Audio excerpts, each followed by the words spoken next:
Krishna. Hello friends, स्वागत है आप सभी का हमारे यूट्यूब चैनल जिसका नाम है नर्सिंग अधिकारी। तो दोस्तों, पिछले वीडियोस के अंदर मैंने आपको बताया था कि टाटा मेमोरियल कैंसर हॉस्पिटल के पिछले कई एग्जाम्स के अंदर कैंसर रिलेटेड कुछ क्वेश्चंस पूछे गए हैं उनसे, उनके बारे में, और government medical college and hospital के चंडीगढ़ के कुछ कॉम्प्रिहेंसिव क्वेश्चंस को देख रहे हैं हम। तो दोस्तों, उन्हीं पिछले प्रीवियस एग्जाम्स में आए हुए क्वेश्चन आंसर्स को अपन क्या करने लगे हैं, सॉल्व करने लगे हैं। अब तक कुछ क्वेश्चंस अपन ने सॉल्व किए हैं, तो नेक्स्ट क्वेश्चंस की तरफ अपन बढ़ते हैं। तो देखते हैं अपना next question. Question number 4, a patient receiving sealed radiation therapy. A patient receiving sealed radiation therapy for cervical cancer asks the nursing officer that the implant accidentally comes out from its original place. What the nursing officer do first? Nursing officer सबसे पहले क्या करेंगे? तो friends, question पूछ रहा है कि एक पेशेंट जो कि सील्ड रेडिएशन थेरेपी क्या कर रहा है, रिसीव कर रहा है फॉर सर्वाइकल कैंसर। उसको सर्वाइकल कैंसर हो गया था, इसलिए वह नर्सिंग ऑफिसर से पूछ रहा, asks the nursing officer that the implant accidentally comes out.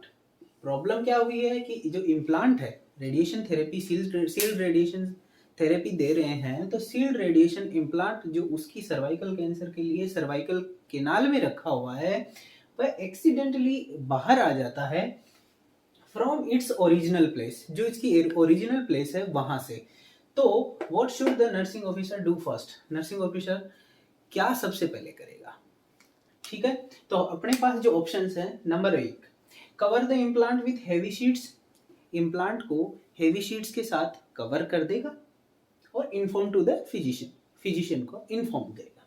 या आपसे ऑप्शन बी है, comes out from the room के बाहर आ जाएगा और इमीडिएटली इन्फॉर्म कर देगा, इन्फॉर्म टू फिजिशियन को इन्फॉर्म करेगा। ऑप्शन सी है, रिप्लेस इन प्रॉपर पोजीशन। जहां पे इम्प्लांट पहले था उसी पोजीशन पे, उसी प्लेस पे दोबारा क्या कर देगा, रिप्लेस कर देगा प्रॉपर्ली। ठीक है। ऑप्शन डी है, प्लेस इम्प्लांट इन ए लेड कंटेनर।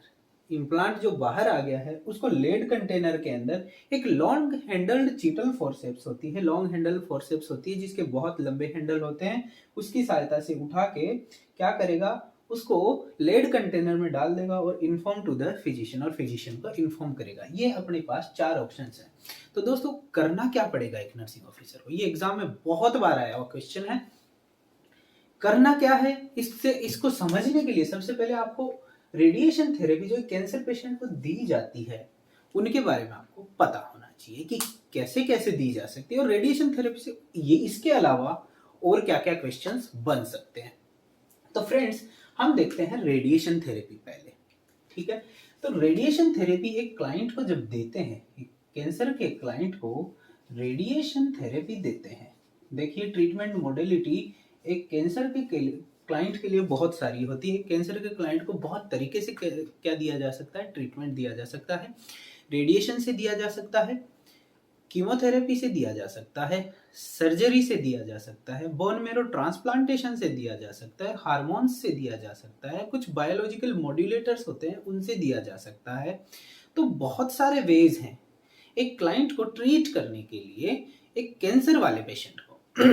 उन्हीं में सबसे पहले हम देखते हैं, हम क्वेश्चन के आधार पे देख रहे हैं रेडिएशन थेरेपी को, कि क्लाइंट को जिसको कैंसर हो गया है उसको रेडिएशन थेरेपी हम देते हैं तो 2 तरह से दे सकते हैं, कि उसकी जो ट्यूमर है अनकंट्रोल्ड डिवीजन वाला ट्यूमर है, जो कैंसरस ट्यूमर है, उसी कैंसरस ट्यूमर को रेडिएशन डाली गई। तो ये रेडिएशंस क्या करती हैं, इन सेल्स के डीएनए को क्या कर देगी, ब्रेक कर देगी, डीएनए को ब्रेक कर देगी, डिस्ट्रॉय कर देगी। रिजल्टिंग जो डीएनए होता है वो उस सेल का क्या होता है, एक ऐसा एलिमेंट होता है जिससे वो आगे वाली सेल के अंदर अपने जीन्स पहुंचाती है। तो कहीं ना कहीं हम ये कह सकते हैं कि उसका जो डीएनए होता है वो ही कहीं ना कहीं मेनली रेस्पॉन्सिबल होता है उसके डिवीजन के लिए। तो आप डीएनए को जब रेडिएशन से डिस्ट्रॉय कर दोगे तो ये क्या सेल आगे बढ़ पाएगी, इसका साइज क्या बढ़ेगा, नहीं बढ़ेगा।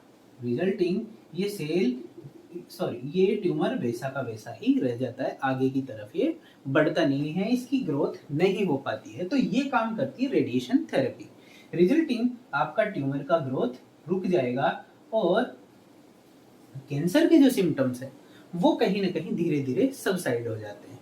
कैंसर ट्रीट नहीं हो रखा है पूरी तरह से, कैंसर का इलाज हुआ नहीं है, पर हाँ कैंसर के सिम्टम्स सबसाइड हो जाते हैं। रेडिएशन थेरेपी कैंसर के क्लाइंट को दो तरीके से दे सकते हैं। नंबर एक, teletherapy, second is brachytherapy.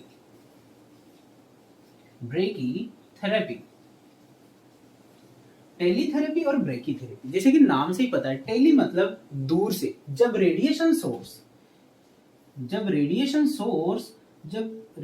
Source इससे बॉडी से क्या होता है, दूर होता है, और फिर ट्यूमर पे इसके क्या रेडिएशन डाली जाएगी, तो उसे क्या कहेंगे, टेलीथेरेपी। ब्रेकीथेरेपी में क्या होता है, ये ट्यूमर है और ट्यूमर के या तो कांटेक्ट में या फिर ह्यूमन बॉडी के अंदर ही ये रेडिएशन क्या कर दी जाती है, डाल दी जाती है, या रेडियो एक्टिव सोर्स बॉडी के अंदर उसको खिला दिया जाता है, पिला दिया जाता है।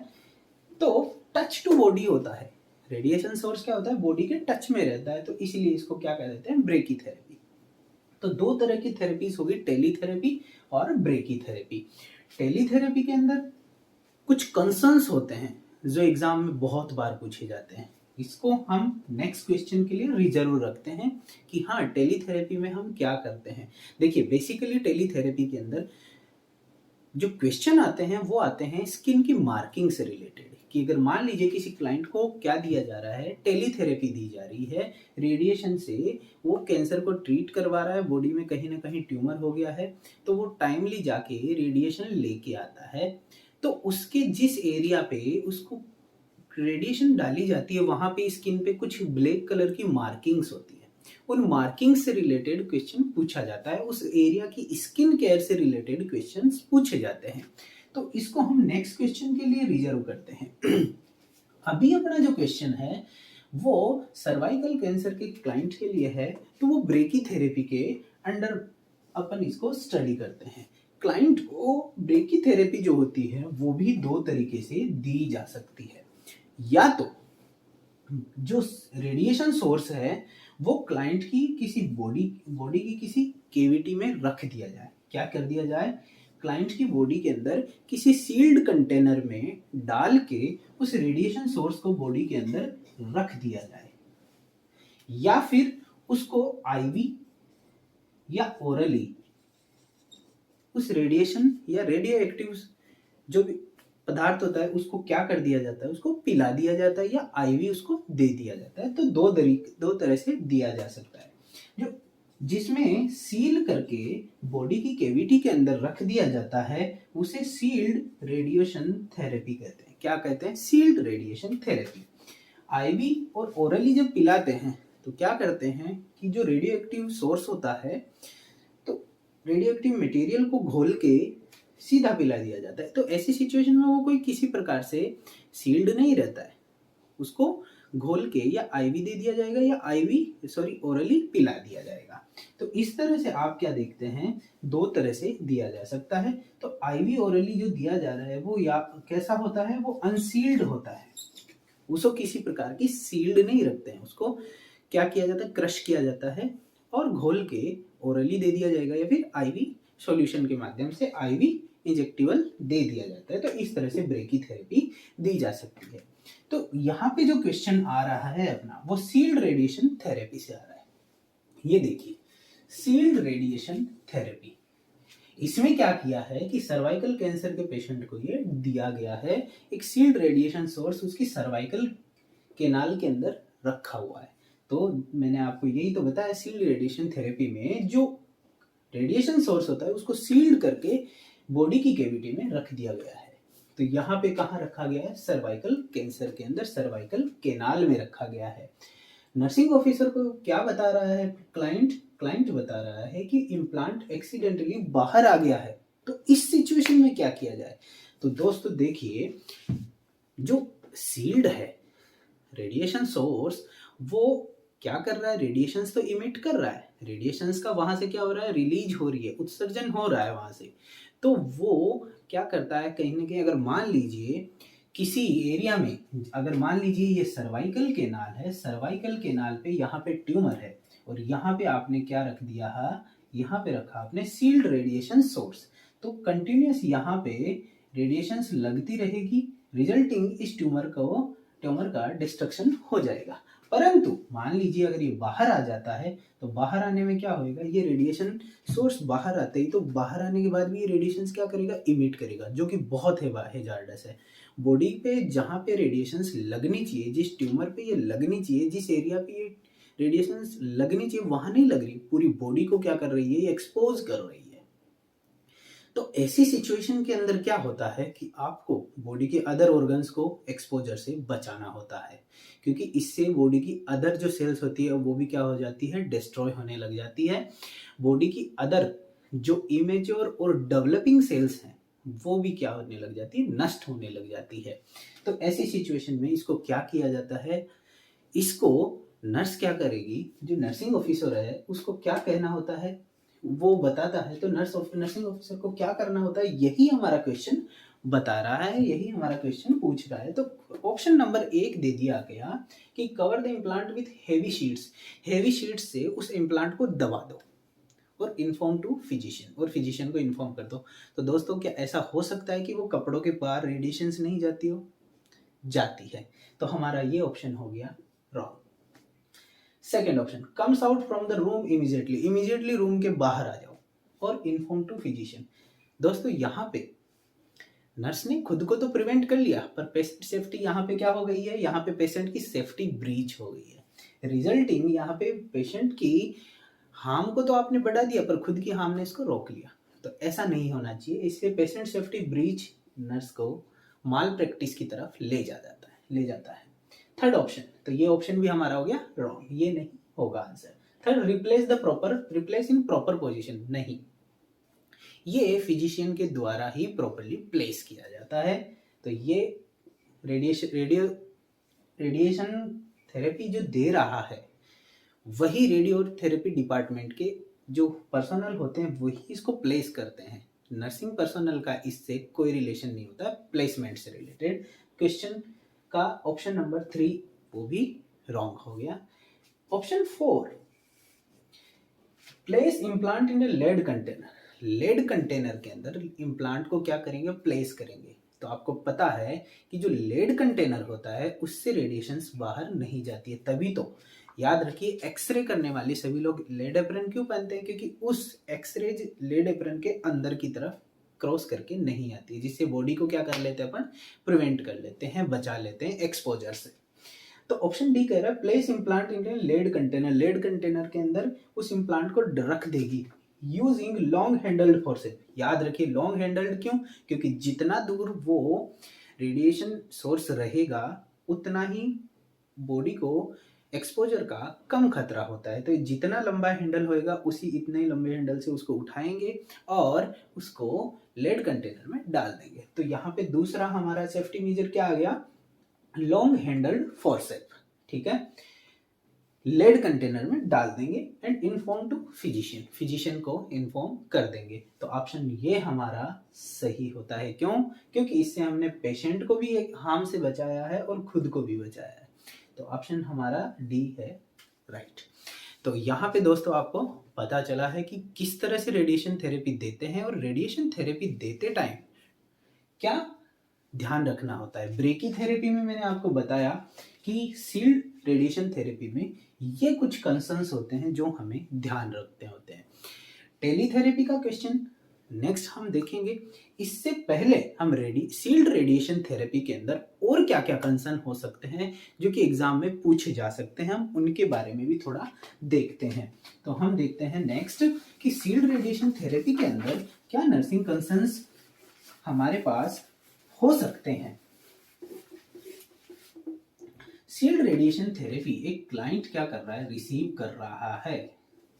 तो वो क्लाइंट जहां पे रुका हुआ है उसके बाहर सबसे पहले पेशेंट सेफ्टी के लिए और अदर लेमेन पब्लिक की सेफ्टी के लिए सबसे पहले उस क्लाइंट को हम क्या करते हैं, आइसोलेट करते हैं प्राइवेट रूम में। कहाँ पे, प्राइवेट रूम में उसको रख के ही हम क्या दे सकते हैं, उसको रेडिएशन थेरेपी दे सकते हैं, पहली चीज। दूसरा, जो क्लाइंट है उसके रूम के बाहर क्वेश्चन का एक बायो हेजार्ड और क्वेश्चन का रेडिएशन हेजार्ड का साइन लगा हुआ होना चाहिए। रेडिएशन हेजार्ड का साइन लगा हुआ होना चाहिए, या तो क्वेश्चन का साइन या रेडिएशन हेजार्ड का साइन लगा होना चाहिए। थर्ड, नर्स या नर्सिंग पर्सोनल को भी यहाँ पे एक विशेष ध्यान रखने की चीज होती है कि वो पर शिफ्ट में मोर देन 30 मिनट्स से ज़्यादा एक्सपोजर नहीं रहेगा, उस पेशेंट के साथ एक्सपोजर नहीं करेगा। ठीक है, तो पर शिफ्ट 30 मिनट्स से ज़्यादा वहाँ पे नहीं रुकेगा। तो हम यहाँ कर सकते हैं कि limit the exposure by nursing personnel per shift till 30 minutes only. 30 minute से ज़्यादा यहाँ पे नर्सिंग पर्सोनल क्या नहीं करेगा, यहाँ पे पर शिफ्ट में एक्सपोजर नहीं लेगा। यही विजिटर्स के लिए भी ध्यान रखना होता है। फर्स्ट ऑफ ऑल, विजिटर्स को पर विजिटर अगर देखा जाए 24 आवर्स में पूरा देखा जाए तो यहाँ पे विजिटर्स के लिए भी 30 मिनट्स से ज़्यादा नहीं रखते पूरे होल डे में। ठीक है, तो पर शिफ्ट देखा जाए तो 10 मिनट से ज़्यादा उन्हें नहीं रखना देना चाहिए, विजिटर्स को नहीं मिलने देना चाहिए। ठीक है, फिफ्थ, नेक्स्ट कंसर्न, जो भी प्रेग्नेंट लेडी होती है, प्रेग्नेंट लेडी हो कोई विजिटर्स के रूप में, उसको नहीं मिलने दिया जाएगा। और लेस देन 16 इयर्स वाले लोगों को, बच्चों को भी उसके पास अलाउ नहीं करेंगे मिलने के लिए। ठीक है, ये हो गए कुछ कंसर्न्स। अब यहाँ पे एग्जाम में देखिए क्या क्या पूछा जा चुका है। सबसे पहले कि नर्स को शील्ड रेडिएशन थेरेपी वाले क्लाइंट के लिए कितनी टाइम एक्सपोजर लिमिट होनी चाहिए, सब 30 मिनट्स। 30 मिनट्स से ज़्यादा उसे नहीं रुकना चाहिए। अपनी नर्सिंग प्रोसेस को, अपनी नर्सिंग के जितने भी टास्क हैं उन्हें इस तरह से डिजाइन किया जाता है, इस तरह से उन्हें प्रॉपर मैनर में रखा जाता है कि उनको 30 मिनट में वह पूरा कर सके। अगर इससे ज़्यादा नीड पड़ रही है तो सेकंड नर्सिंग पर्सनल को वहाँ पे क्या किया जाता है, डिप्लॉय किया जाता है, कि असाइन किया जाता है कि ये पेशेंट अब आपको देखना है।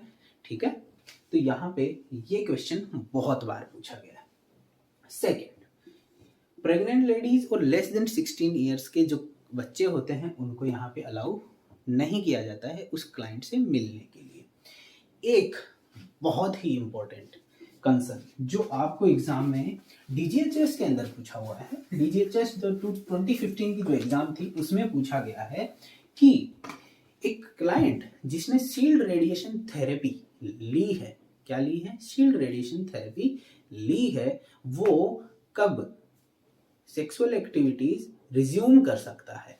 तो यहाँ पे मान लीजिए इसी क्लाइंट ने शील्ड रेडिएशन थेरेपी लेने के बाद नर्सिंग ऑफिसर से ये पूछता है कि मुझे सेक्सुअल इंटरकोर्स कब रिज्यूम करना है, तो क्या आंसर होना चाहिए।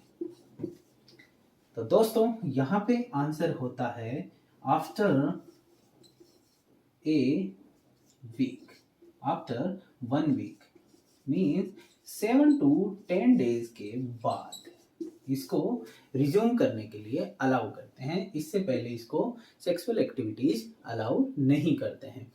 ये हो गया किसके संदर्भ में, ये हो गया शील्ड रेडिएशन थेरेपी के कॉन्टेक्स्ट में, रेडिएशन थेरेपी के कॉन्टेक्स्ट में सेक्सुअल इंटरकोर्स का क्वेश्चन। एग्जाम में हिस्टेरेक्टोमी के बाद एक क्लाइंट पूछ रही है नर्सिंग पर्सनल से कि मुझे कब सेक्सुअल इंटरकोर्स करना चाहिए, कब मैं रिज्यूम कर सकती हूँ। तो ये भी क्वेश्चन बहुत बार पूछा गया है, तो इसके भी आपको साथ में पता होना चाहिए आंसर। अगर मान लीजिए उसका वेजाइनली वेजाइनल हिस्टेक्टोमी हुई है, तो उसे हम कहते हैं 3 वीक्स के बाद वो सेक्सुअल इंटरकोर्स रिज्यूम कर सकती है। अगर एब्डोमिनल हुआ है, हिस्टेक्टोमी एब्डोमिनल हुआ है, तो 6 वीक्स के बाद उसे सेक्सुअल एक्टिविटीज रिज्यूम करने के लिए हम अलाउ करते हैं, उसको इंस्ट्रक्ट करते हैं। तो बहुत सारे क्वेश्चंस एक सील्ड रेडिएशन थेरेपी के इस चैप्टर के अंदर, एक इस क्वेश्चन के अंदर हमने देखे हैं, जो बहुत सारे हो सकते हैं, जिनमें हैं देखो हमने देखा टाइप्स ऑफ रेडिएशन थेरेपी, ठीक है, क्या क्या टाइप्स हो सकते हैं। दूसरा, इसके अंदर क्या कंसर्न्स हो सकते हैं, वो कंसर्न्स जो 5 से 6 मैंने क्वेश्चन कंसर्न्स बनाए, सारे क्वेश्चंस हैं, ठीक है। और क्या देखा, पेशेंट की सेफ्टी के लिए और नर्सिंग सेफ्टी के लिए क्या बातें नर्स को दिमाग में रखनी चाहिए, ठीक है। अगर रेडिएशन इम्प्लांट बाहर आ जाता है, लॉस्ड आउट हो जाता है, तब क्या ध्यान रखना होता है। वो सेक्सुअल इंटरकोर्स से रिलेटेड इसके और क्वेश्चन देखे हमने। साथ ही साथ हमने हिस्टेक्टोमी के अंदर भी हम देखे कि वेजाइनल और एब्डोमिनल हिस्टेक्टोमी में ये सेक्सुअल इंटरकोर्स कब